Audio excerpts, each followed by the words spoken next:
content creator. So what does that look like now? I mean, do you know, does that still exist? Is it, or I mean, to the best of your knowledge, based Yeah. on what you know now, being the I don't want to say elder statesman because you and I are Yeah. probably close to the same age, but yeah, what does that look like now? And what advice would you give to someone contacts you or someone who takes your class as a student and they're like, hey, Sure. I love bands, I want to write about bands. How do I do what you did?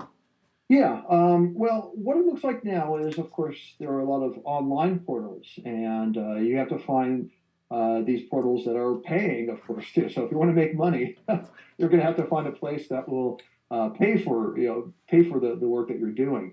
And there are websites that pay, especially these are websites that maybe initially were magazines that became websites as well, or are still magazines and they have their online portal in which they're providing their content. I think that's one way. Another way, of course, is looking and seeing what new companies are out there and what they are doing, what opportunities are available, maybe in the social media realm, what opportunities might be available in the online video space as well. So there are opportunities. I would say that compared to the '90s, there may be fewer opportunities, and you have to go and really kind of be a lot more versatile in order to cobble your income together. So versatility is the key. Wearing a lot of different hats is the key, and continually networking and continually putting yourself out there. That's really important too. Is marketing yourself as somebody who can do it all and really be the right person for all of it. So there's a lot of hustle involved in keeping a freelance income together. It's not easy. So I think those are some kind of key factors that people have to consider if they want to go into that realm. And it's always changing too. There are always publications that are starting and other publications that are ending and things that are changing. So you have to kind of keep up with the program when it comes to that. And I think there's a fair amount of difficulty sometimes when it comes to just maintaining your income and trying to kind of keep a freelance thing together. But the more versatile you are, the better off you are. If you can cut video, if you can do audio, if you can write, if you can produce, if you know social media really well, if you know web programming really well, if you can put all those pieces together, you can become somebody who's marketable and somebody who can really do a lot of freelance work. I don't think that that's impossible, but I do think that with publications either closing or merging or kind of reconfiguring the way in which they work, that those opportunities of really becoming a music writer have started to slip a little bit.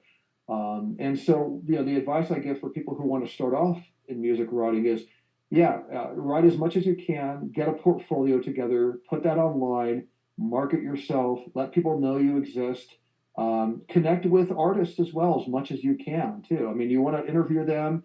You want to make sure they know who you are. That was one thing that I did. Initially on, early on when I was in high school, I would contact these bands directly. I would go to their shows. And the one thing is, I was interviewing a lot of local bands back then too in the '90s, and so I would go to their shows, and they were really accessible, right? They'd go to the merch booth afterwards, or they'd walk off stage, and then you just kind of walk up to them and say, "Hey, you know what? I write for my school paper. I'd love to interview you. I'd love to sit down with you and talk to you about what you're doing nowadays, and I'd love to do a story on you." And I think with local artists, they're a lot more receptive. You don't have to go through all the, you don't have to go through all the gatekeeping and all the publicists and handlers and managers and whatnot. They probably don't have any of those folks. So, you can just reach out to them via social media or send them an email or go to a local show and just say, hey, I'm interested in doing an interview with you. Would you be interested in doing it with me? And that way you can kind of build your skill set and you can build the experience of interviewing and build your experience of writing and build your experience of content creation. Speaking of that, and I think that speaks to punk rock, hardcore, like the thing that you got involved in elementary school, the Yeah. the openness and the ability to just, hey, there's my favorite band on stage. I can actually go and talk to them, and that's what makes it so great. Would you agree with this though, that getting into this music and all that stuff, that spark and that interest and that hey, I can do all this stuff, and I'm networking and all that stems from that little guy in elementary school kind of getting into this and then sort of just following this path that's kind of been soaked in punk and business and entertainment and all that stuff. Yeah, totally. Again, this was, I believe it was in the cards for me very early on, and I had been constantly kind of nurturing and working on this opportunity to finally get into becoming a performer and becoming a writer and putting all that together. Yeah, I definitely see that as me kind of manifesting what I want to do later on in my life at a very early age. And again, I think back to my elementary school days. I had my first band, quote unquote. It wasn't, really much of a band. It was me and a friend who lived up the street from me. But he had an electric guitar in third grade, and I had a drum set. And we said, "Let's write music," And we were just writing songs, and we were listening to a lot of the pop stuff, of course, at the time, and a lot of the rock stuff. And I was getting into alternative music a little bit because alternative music was becoming a bigger thing in the late '80s. So, I mean, I remember hearing REM for the first time in 1987 or 88 or whatever that may have been. And I thought, this is great. And, as a fifth grader, I went and bought an REM LP, and I still have it, of course. And, it was just like thinking about all the things I did as a very young kid in fourth and fifth grade that kind of led to where I am now. But I was always interested in local artists. That was a kind of a big passion of mine. I always wanted to know who was local in the scene, who was around me when I was in middle school and high school. What were the bands that were around me that were accessible, that were small, that were kind of going to be hopefully the next big thing. So I gravitated towards those local artists, and also I gravitated towards their sounds too. Alternative rock becoming more popular, punk rock becoming more popular, independent stuff becoming more popular. That was all very fertile ground. And you have your gateway bands like Green Day and Nirvana and whatnot happening in the earlier '90s that really kind of pushed a lot of this other stuff to the forefront.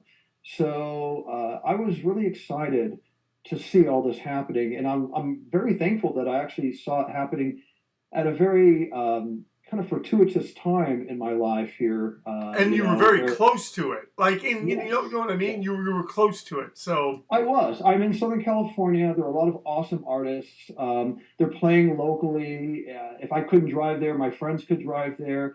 There were cool local record labels in the vicinity with all signing a lot of local artists as well. So there was a really great community. You have local labels, local venues. A lot of them are doing all ages shows. So if you're in high school, no problem. You have local record stores as well that are stocking all these independent releases. You have college radio that's localized as well. So everything was very much in its own little ecosystem in a sense.